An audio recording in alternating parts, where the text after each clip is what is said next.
Shabbat Shalom.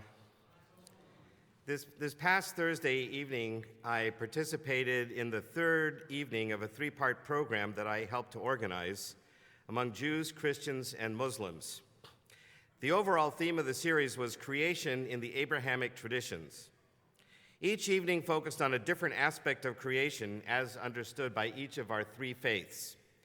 The first evening was here at Beth Yeshurun on February 6th. And the topic of that evening was essentially trying to reconcile each of our traditions' accounts of creation with the modern scientific understanding of how the universe came into being. The second evening was held at the Houston Congregation for Reform Judaism. And that night, the topic was about how each of our faiths viewed the story of Adam and Eve in the Garden of Eden and Christianity's view of original sin. And then this past Thursday, the topic was about humanity being created in the image of God and what our faith traditions teach us about the role of humanity in God's creation. The series came out of a continuing dialogue I've had for a little over 2 years with a couple of other rabbis, 3 evangelical ministers, and a couple of Muslim leaders. We meet about once a month for breakfast and discuss topics using texts from each of our faith traditions.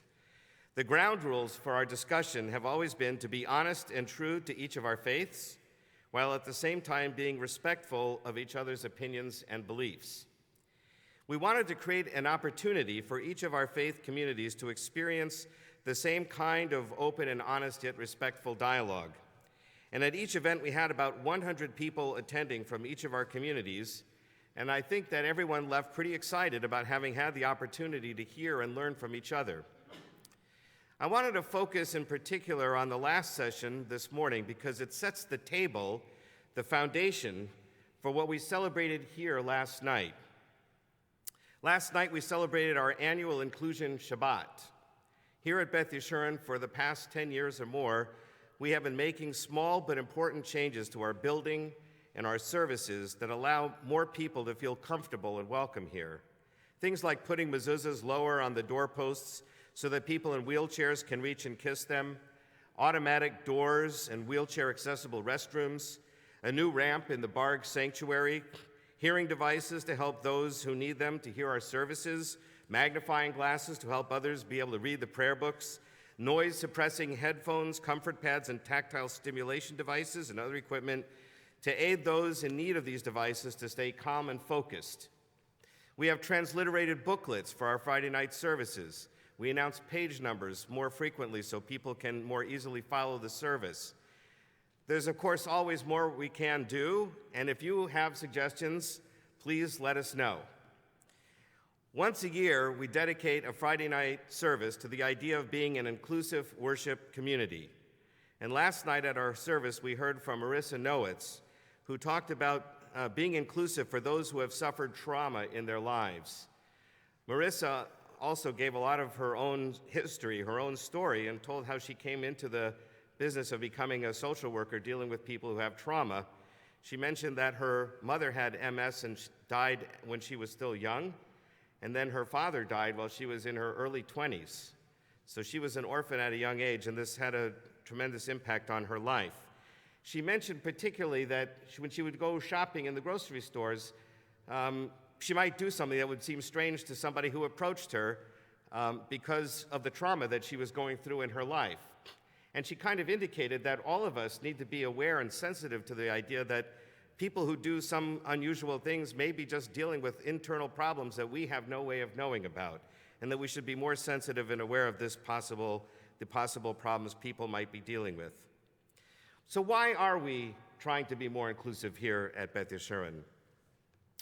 Because one of the fundamental teachings of Judaism is that all human beings are created in God's image. And as such, each person is special, holy, a sacred vessel reflecting God's majesty. And therefore, we must treat each person with respect and dignity as befits an image of God.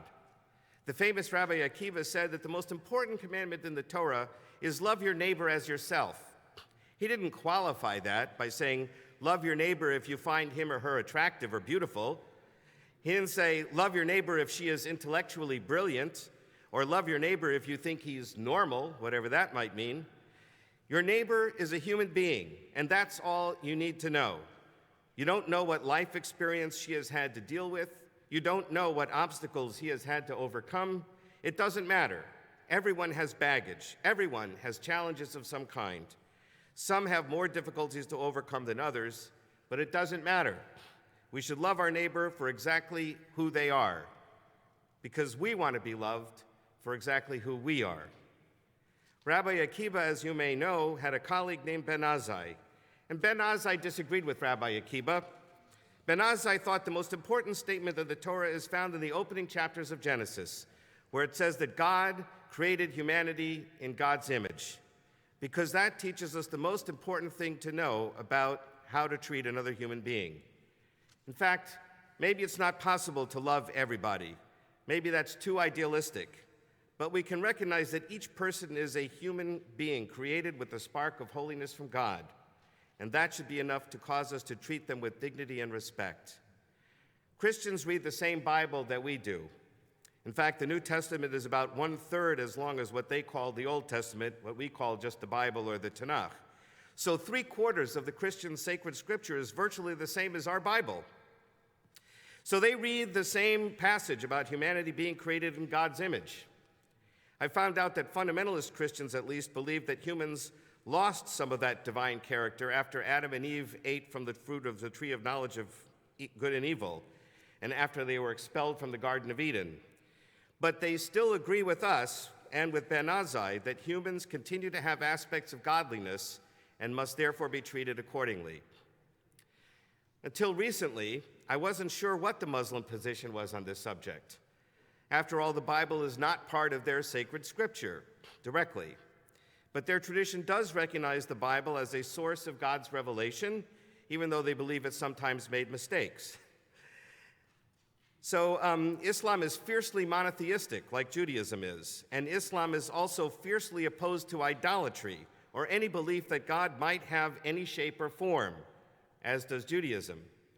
So I thought that Islam rejected the idea that humans are created in God's image, because if taken literally, it assumes that God has an image.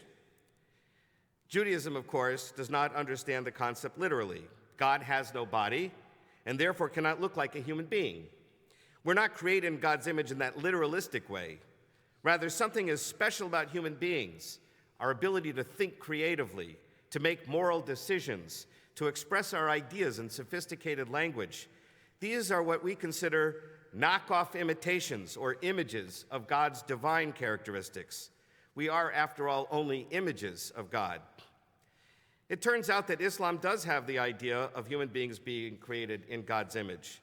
It's not in their Quran, but it is in their Hadith, which is a collection of their oral traditions. And there, too, the concept is understood figuratively. Now, at least one modern Islamic scholar from Tunisia, Mohammed Talbi, has fully elaborated on this idea in the same way we do in Judaism. For him, the Quran and Hadith furnish unshakable scriptural proof of human dignity in the divine order of creation. Here's what he writes. We can say that on the level of the spirit, all persons, whatever their physical or intellectual abilities and aptitudes may be, are truly equal. They have the same breath of God in them, and by virtue of this breath, they have the same potential to rise to God and to answer freely to his call. Consequently, they have the same dignity and sacredness, and because of this dignity and sacredness, they are wholly and equally entitled to enjoy the same right of self-determination on earth and in the hereafter. Now, I want to highlight in particular this morning a crucial part of what he said there. All persons, whatever their physical or intellectual abilities and aptitudes may be, are truly equal. Consequently, they have the same dignity and sacredness, and they're wholly equally entitled to enjoy the same rights of self-determination on earth. That is what our Inclusion Shabbat is all about, and that is what we strive to do here all year long. In the Torah portion this morning, we learned dozens of commandments that spell out how Jews are supposed to live a life of covenant with God. A few of these commandments relate to human dignity. You shall not wrong a stranger or oppress him, for you were strangers in the land of Egypt. You shall not mistreat any widow or orphan. You shall not subvert the rights of the needy in their disputes. You shall not oppress the stranger, for you know the feelings of a stranger, having yourselves been strangers in the land of Egypt. These commandments to teach us to treat those who lack power, money, or privilege with respect and dignity. They teach us to have empathy for those less fortunate, because we know what it's like to be the outcasts, the outsiders, the disenfranchised, the poor, and the destitute. Later in Leviticus, we'll read these two commandments. You shall not insult the deaf, nor put a stumbling block before the blind. These two commandments were greatly expanded in scope and meaning by the sages to include all kinds of ways that one might take advantage of someone else or humiliate someone because of their physical or mental condition. The Jewish tradition is built on commandments, statutes, rules, and interpretations, but these are themselves built on certain fundamental principles and values. And one of the most important principles, the most important value, is to treat every human being as an image of God. That's what our inclusion services are about. That's what we strive to do in our community every day. When we see someone new in our sanctuary, we should rush to greet them and make them feel welcome. When we see someone who has some special need, whether it's a physical need, an emotional need, or a spiritual need, we should welcome them. We should look into their eyes and see that spark of the divine and be kind and gracious to them. We may not live up to our aspirations all the time, but we should always strive to do so. When we look at the statement on the front walls in our Friedman Levitt, build me a sanctuary that I may dwell among them, we should be reminded that it's not just the physical building that makes a holy place.